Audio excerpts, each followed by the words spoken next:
Part d'ombre. Deuxième partie. Eh oui. Toujours la même procédure. Un mail. Ou le numéro qui s'affiche. Le WhatsApp, pas d'appel. Contactez-nous. On vous dira ce qu'il faut faire pour que votre histoire soit diffusée.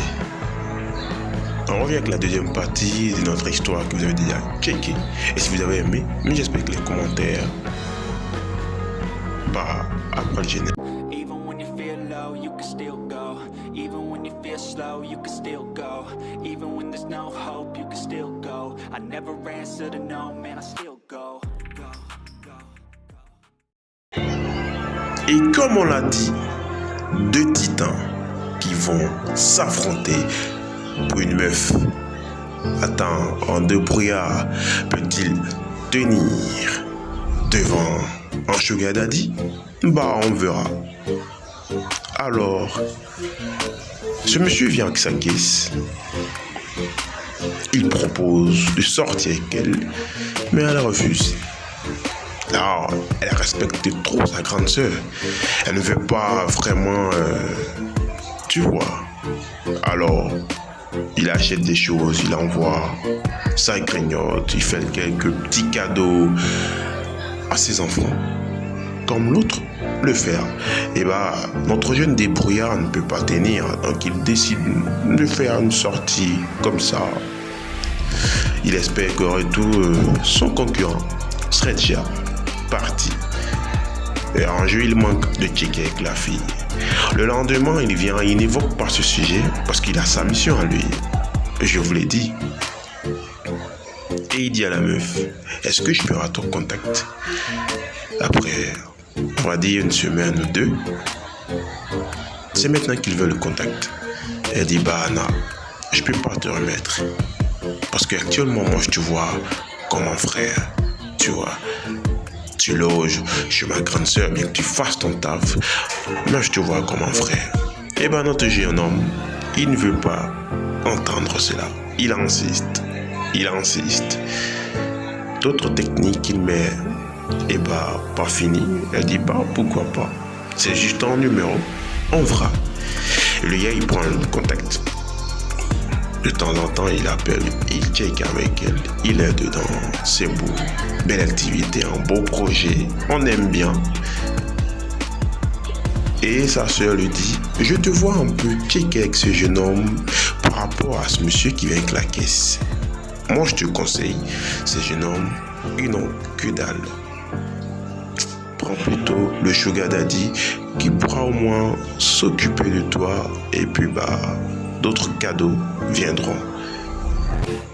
Et tu vois, mais n'oublions pas que ces enfants qu'elle a, bah, ils ont un père. Et lui aussi, il appelle souvent, il prend nouvelles, parfois énervé. Pourquoi est-ce que tu es rentré? Tu m'as laissé un peu tout seul, machin truc, tu vois, beaucoup de choses. Le mec, il s'ennuie là-bas. Mais sa femme, elle est beaucoup secouée par deux grandes personnalités, on va dire. Même si l'autre est un débrouillard, mais quand même, il est imposant. Il a fait un cadeau à la première fille. Il a acheté un truc qu'on ne va pas dire. Et là, la petite a kiffé. Elle voit déjà comme son père un gros point. Jusqu'à ce qu'il décide d'aborder sa mère. Elle lui dit, pas mal. Je te kiffe en tant que frère. Je suis pas ce genre de mec. Le mec, grande taille, trop en forme. Moi, je coûte. Je me sens un peu trop petite à tes côtés. Et ça, vraiment, je kiffe pas. Mais c'est un homme. Il a les mots. Il a l'art de la parole. Il dit, tu vois, si je suis grand et que toi, t'es pas grande taille, c'est parce que je me dois de te protéger. Avec cette forme, tu vois, ça serait plutôt un couple très mignon.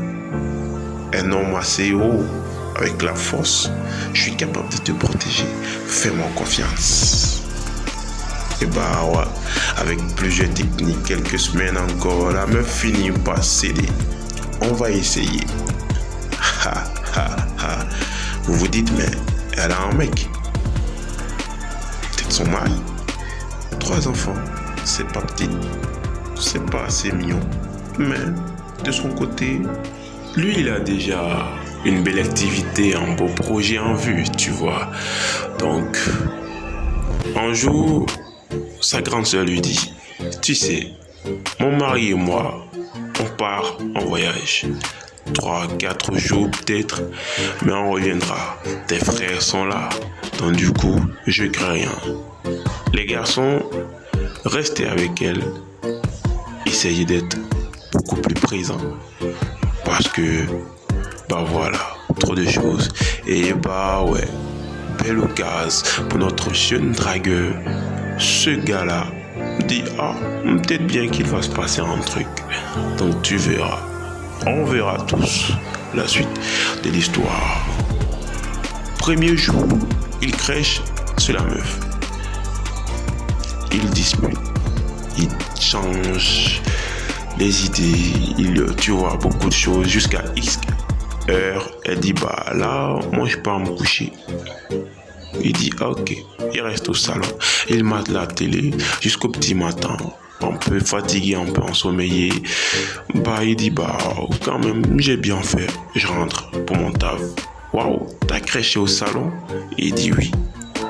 Je t'ai dit que je vais te protéger. Donc, du coup, il faut que je reste ici. Pour que tout le monde soit en sécurité. Et oui. En deuxième jour, se présente encore. Il reste avec elle. Ils échangent encore et encore jusqu'à X heures. Elle dit, je pars me coucher. Il dit, t'inquiète, je reste au salon. Et bah, tu vois, la routine. Et le lendemain du deuxième jour, c'est-à-dire pour annoncer le troisième jour, elle évoque ceci à son pote. Il est bien, il check bien. Mais je pense pas que ça soit un homme, parce qu'il a craché chez nous pendant 2 jours et rien ne s'est passé, rien ne lui a traversé l'esprit, tu vois.